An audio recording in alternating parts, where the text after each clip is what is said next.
Quisiera continuar con lo que comencé a compartir hace 15 días sobre las bienaventuranzas. Para los que no recuerdan, tocamos la primer bienaventuranza, bienaventurados los pobres en espíritu, y hablamos de la necesidad que tenemos de considerarnos carentes espirituales, gente necesitada espiritualmente. El necesitado pide ayuda, el que cree que no necesita nada, no pide nada. Después también hablamos de bienaventurados los que lloran y hablamos del quebranto, de la necesidad de ser quebrantados en nuestro yo dominante, en nuestro ego, y presentarnos como inútiles delante del Señor para que el Señor nos use. Y lo tercero, hablamos que todo esto va a generar en nosotros un espíritu manso, mansedumbre, tener todas nuestras pasiones controladas. Esto habla de no ser personas que un día estamos enojados, al otro día estamos tristes, muy variables en nuestro aspecto del carácter, sino todas las pasiones están controladas y sujetas a la voluntad de Dios. La cuarta bienaventuranza, hoy vamos a ver dos, dice: bienaventurados los que tienen hambre y sed de justicia, porque ellos serán saciados. Cuando estaba pensando, orando por lo que íbamos a hablar hoy, pensaba en cómo está nuestro mundo y especialmente nuestro país. Los valores se han perdido totalmente. No existe respeto por lo correcto, sino más bien existe una atracción por lo que se sabe que está mal. Los gobernantes roban, los gobernantes engañan, los gobernantes hacen alianza con los delincuentes. No existe en este país ejemplos que realmente lleven a la gente a anhelar ser mejores. Contaba en una oportunidad que cuando fui a predicar la última vez a Finlandia, me encontré con una mujer que me contó, me preguntaba por la corrupción en Argentina y me contó que, al ministro de Educación de Finlandia lo habían echado porque volviendo a su casa había hecho desviar al auto oficial para ir a buscar a los hijos a la escuela. Y ellos dicen: no, es imposible usar un auto oficial en beneficio propio. Así que el primer ministro le pidió inmediatamente la renuncia. Qué diferente. Yo no me voy a meter en política, pero en general, los políticos buscan en Argentina un cargo público para salvarse a sí mismo, no para servir a los demás. Ahora, el problema es cuando este espíritu de liviandad empieza a permear a la iglesia. Y cuando los miembros de nuestras comunidades tienen una especial atracción por las cosas que no son suyas. Y yo, discúlpenme que traiga esto a colación, pero a veces no es salir a robar, a veces es en el trabajo tomar cosas que no son de uno y llevártelas a tu casa. sin que nadie te autorice, sin que te lo regalen. Pero es una virome, es un papel, y eso comienza a socavar nuestras estructuras morales, nuestra conducta delante de Dios. Y peor es cuando los pastores de las comunidades en Argentina comienzan a dejar entrar el agua por un agujero en el casco de su barco. Yo no estoy diciendo para nada que esto sea una cuestión general. Lo que estoy diciendo es que el daño que se hace a las comunidades y hacemos a nosotros mismos cuando no tenemos, como dice la cuarta bienaventuranza, hambre y sed de justicia. Ahora, ¿qué es la justicia? ¿A qué se refiere Jesús con la justicia? ¿Es que me hagan justicia a mí? ¿Hambre y sed de justicia es que me devuelvan lo que me estafaron? No. Dios quiera que si te estafaron te devuelvan el dinero. O si te hicieron un mal te lo repongan. Pero Jesús se refiere a tener en nosotros un deseo determinante de que la justicia de Dios se establezca sobre nuestra vida y sobre la vida de los que nos rodean. Ahora, fenómeno. ¿Y qué es la justicia de Dios? La justicia de Dios es la aplicación de la palabra, la puesta en práctica de especialmente lo que nosotros llamamos doctrina o didaqué de la palabra en nuestra vida y en la vida de los que nos rodean. Sencillamente eso.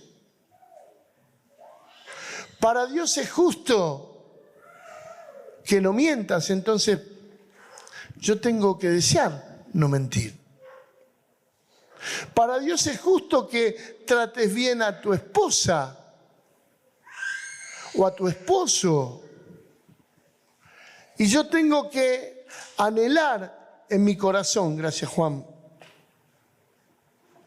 amar a mi esposa, respetar, honrar. Eso es justicia de Dios. Justicia de Dios es darle de tu pan al que tiene necesidad. Justicia de Dios es cuidar tus ojos para no mirar lo malo. Justicia de Dios es caminar cada día en pos de hacer la voluntad de Dios. Hermanos, la gracia de Dios, el perdón de Dios, bajo ningún concepto es una licencia para pecar. Esto lo decía muy bien Dietrich Bonhoeffer en su libro El precio de la gracia, o ahora se llama El precio del discipulado o algo así.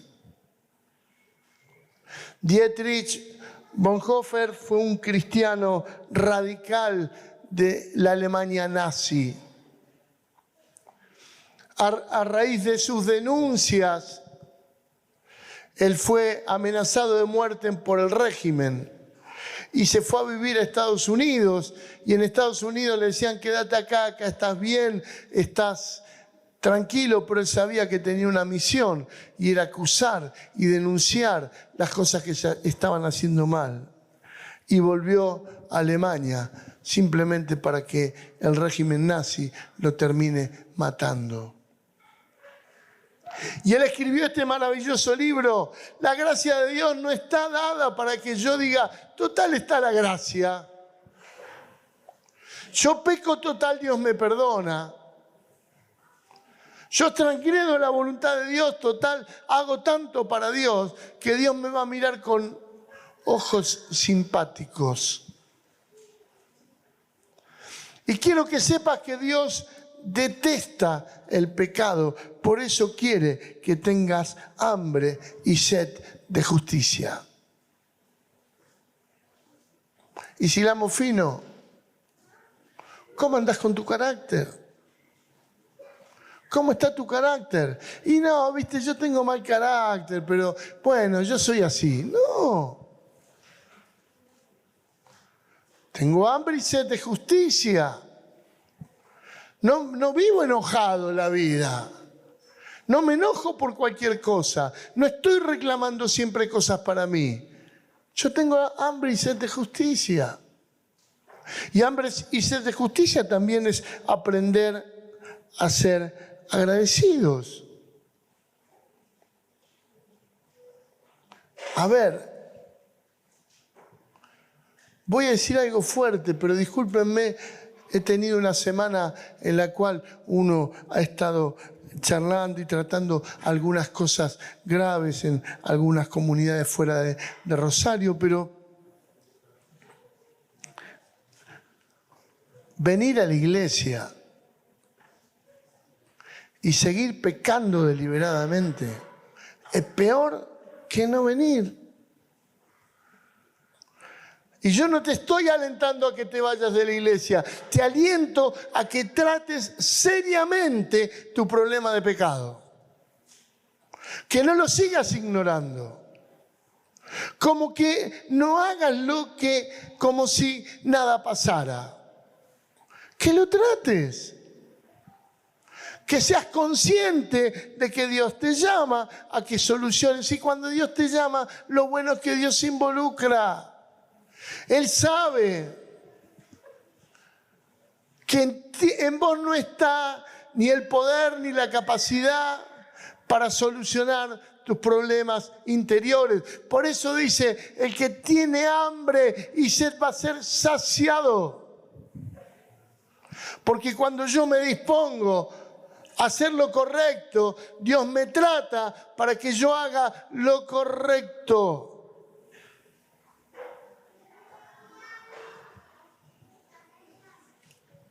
Necesito entender que Dios no quiere que haya medias tintas en mi vida. Que Dios quiere que sea correcto en todo. Y si estoy en proceso, amén. Y si estoy tratando y algunas veces caigo y me equivoco y me levanto, amén, vamos por buen camino. El problema es cuando ignoro y trato como simplemente una tontería lo que para Dios es injusto. El hambre y la sed son los más fuertes de nuestros apetitos corporales. Yo no puedo posponer la comida o la bebida. Puedo posponer otras cosas. Puedo estar sin bañarme. Yo por las dudas me baño todos los días, pero no es algo que yo necesite, pero estar sin tomar agua 1, 2, 3 días, no sé cuál día, pero por ahí los médicos presentes me pueden ayudar, pero te vas a terminar muriendo. Y se transforma en una necesidad imperiosa, la comida. El no tener nada para alimentarte. Y eso genera en vos un deseo descomunal, una necesidad profunda y que sea algo realmente urgente que se solucione. Por eso Jesús utiliza también esta figura, hambre y sed. Él no dice aquellos que desean, simplemente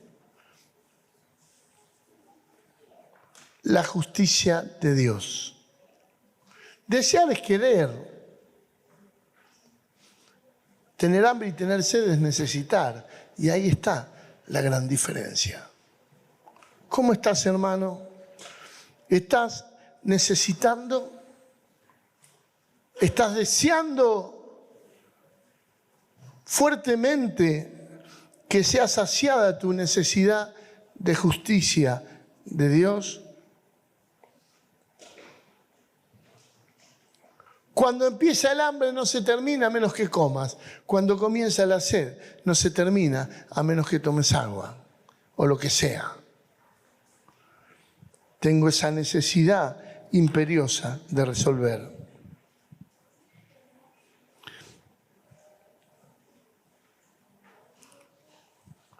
Tristemente, algunos eligen algunas alternativas para ir a la iglesia. Una alternativa es convertirme en un religioso. El religioso no le hace mal a nadie y se abstiene de tener pecados graves, exteriores, al menos cosas escandalosas. El religioso a veces hace el bien y ayuda a alguno. Es caritativo en la medida que le sobre dinero. El religioso hace uso de los medios de gracia. Concurre a las reuniones. Participa de la cena del Señor. A veces hasta confiesa sus pecados.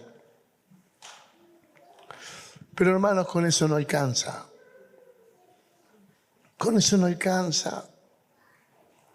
El Evangelio es un llamado a la radicalidad de vivir para Dios, no vivir para nosotros mismos. No vivir para nosotros mismos. Y a veces en el camino por la justicia tenés que renunciar a cosas. Y claro que sí. Pero la gloria que trae eso es mucho mayor que la renuncia. Porque yo voy a ser saciado totalmente. Voy a encontrar la plenitud de la vida en el hambre y en la sed de justicia. No en otra cosa. No en otra cosa. El hambre que tengo en mi interior no es fruto de un capricho, decirle, Señor, necesito esto, necesito lo otro. Es anhelar hacer la voluntad de Dios cada día. ¿Cómo está tu corazón? ¿Cómo está tu vida? ¿Cómo está tu compromiso con el Señor? Las alternativas del religioso muchas veces es echarle la culpa a los otros. Decir, no, pero yo no tengo la culpa tiene el otro. La alternativa del religioso es ocuparse primero en sí mismo y después, cuando le sobra tiempo, hacer algo por Dios y por los demás.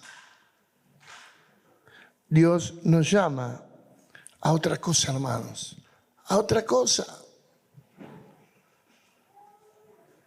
Cumplimos con Daniela 40 años de casado y me pasó que saben que me gusta escribir a mí y empecé a recordar cosas. Y la verdad que nos hemos equivocado. Hemos hecho cosas que no convenían hacer, no cosas graves, pero me refiero a veces ignorar la voluntad de Dios. Pero yo puse algo, escribí algo donde pongo algo que nos pasó. Nosotros nos mudamos a nuestra nueva casa hace 24 años más o menos, 23, 24. Y teníamos una casa muy pequeña. Y recordábamos cuando nos mudamos, ya la casa estaba vacía. Y empezó a venir a nuestra memoria cuántos se habían convertido en esa pequeña casa. Y empezamos a decir, ¿te acordás en el dormitorio que llevaste a Cristo tal, o cuando se bautizó en la bañera tal o cual? Y nos empezamos a acordar de eso. Y a mí todo eso no me da la impresión de una vida perfecta, pero sí de una vida consagrada. Porque nosotros hace muchos años decidimos consagrar nuestra vida a Cristo. Y nuestra casa siempre estuvo abierta. Y no somos perfectos, nos falta mucho para ser iguales a Jesús, muchísimo. Pero nuestra casa está consagrada a Cristo. Y mis hijos ya grandes saben de las incomodidades que muchas veces tenían cuando hasta alta hora llegaba alguno necesitado. O cuando tenían que mudarse de cama por compartirla con alguien que venía con la necesidad de ser alojado. Hermanos, no me quiero poner como ejemplo. Pero ¿sabes una cosa? Lo lindo que es cuando uno mira para atrás y se ha dado cuenta que ha sembrado correctamente. El otro día me encontré con alguien en la reunión de Pentecostés. Y cuando yo me iba, vi que alguien me estaba esperando y yo no lo conocía porque estaba mucho más joven para mí de lo que era. Pero cuando me vino a ver, me pegó un abrazo y ahí sí lo identifiqué quién era. Y me dice, yo quiero decirte algo que nunca te dije. El día que vos viniste a la cárcel a visitar a tal o cual y yo estaba preso, yo no quería saber nada. Y vos me diste una palabra. Y esa palabra que vos me diste me persiguió hasta el día que decidí dejar de hacer lo que yo quería y entregarme totalmente a Cristo.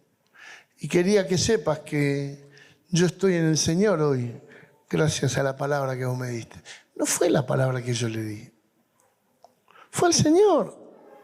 Pero la verdad que Dios necesita de nosotros, de nuestra disponibilidad para caminar con Él, para hacer su voluntad, para andar en su obra.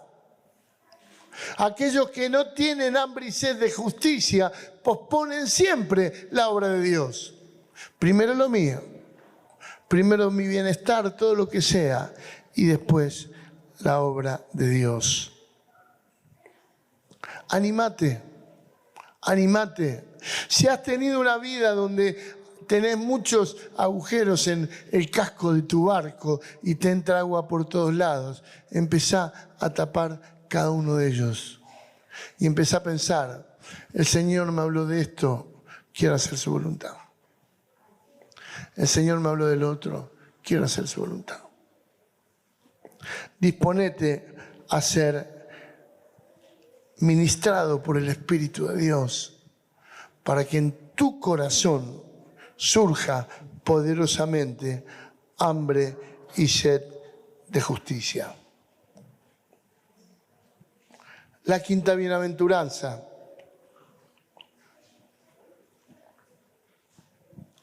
Bienaventurados los misericordiosos, porque ellos alcanzarán misericordia. Gloria a Dios. ¿Quién no desea que hagan misericordia con uno? Todos. Hace misericordia. Esto funciona tan naturalmente y tan bien. Yo me doy cuenta cómo la gente cambia cuando uno actúa con una actitud de misericordia. Hasta en las cosas más simples. Cuando uno ve a alguien que está cruzando complicado, y viste cómo pasan los autos, parece que le apuntan a la gente que va cruzando.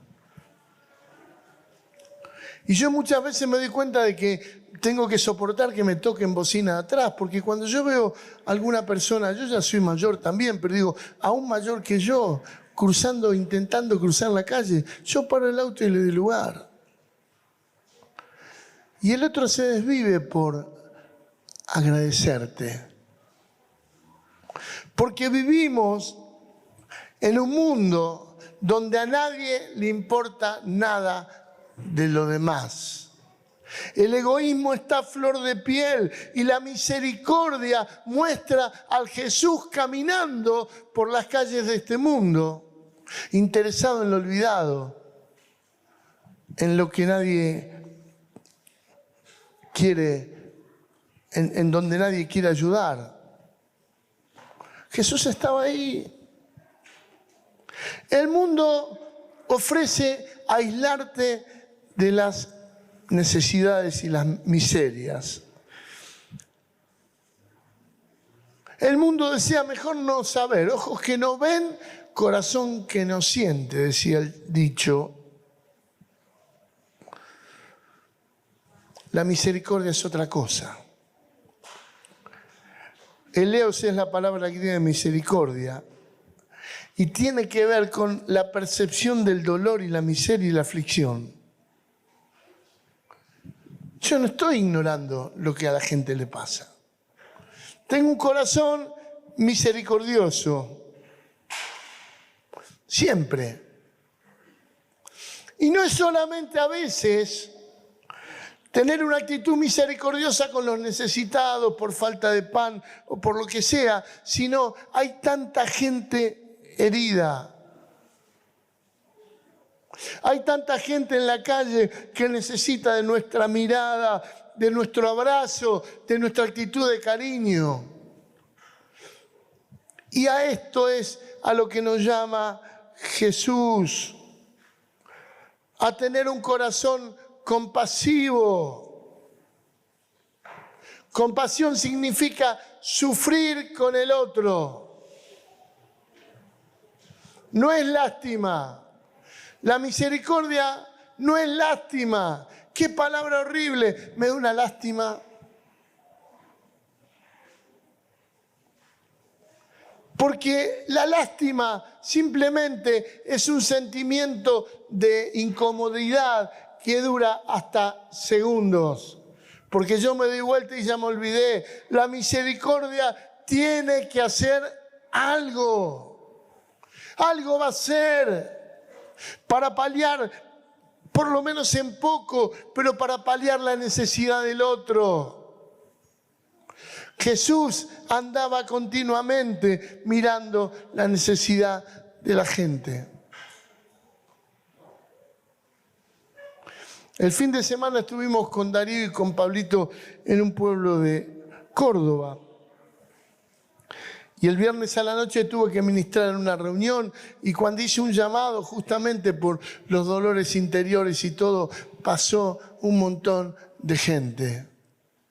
Y gente con dolores profundos.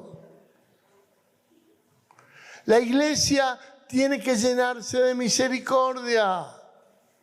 Ahora, ¿cómo se llena la iglesia de misericordia? A través de que sus miembros se llenen de misericordia.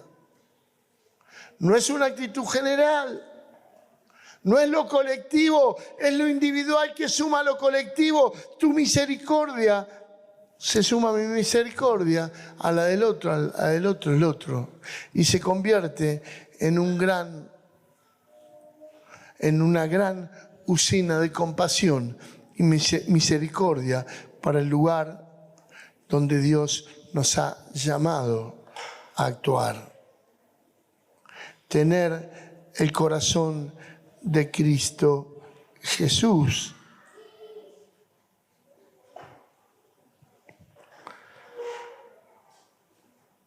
¿Cómo estás, hermano? ¿Cómo estás en esto? ¿Cómo estás? A veces es más fácil enojarse también que entender el punto de vista del otro. A veces nos sentimos heridos si no tenemos una actitud de amor. La misericordia tiene que ver con el amor.